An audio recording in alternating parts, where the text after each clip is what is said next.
कई मेरा Samsung note 10 plus, बिया दूजा हवे सैमसंग नोट 8, तीजा हवे आईफोन 13 प्रो मैक्स, चौथा हवे शराज भैया ला सैमसंग A72।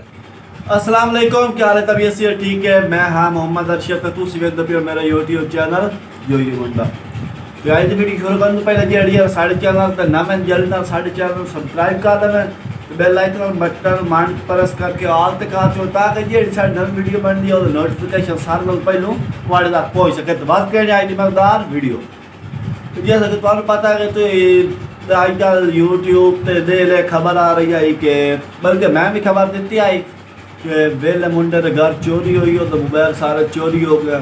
तो बिल्कुल कल रात में मोबाइल चोरी होया, लेकिन इस टाइम जो हूँ मोड़ खबर आई है वो है भाई कि जी चोरी हुई है वो चोरी हो वापसी मिल गई है।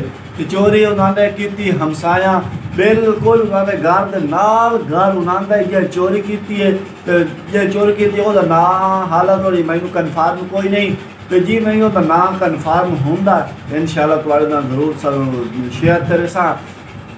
तो सारी दुआ है कि अल्लाह करे उन्होंने जो चोरी है वो मिल जाए, क्योंकि 4 मोबाइल चले तकरीबन 7-8 लाख रुपए दें ये अल्लाह की उन्होंने चोरी है उन्होंने मिल गई। तो बाकी जी कार्रवाई है भाई वो जिमें कल रपट होंगे करा दिता जिमें होंगी पई है जी साढ़े को अपडेट से इंशाल्लाह तो अंदाज मिली सा।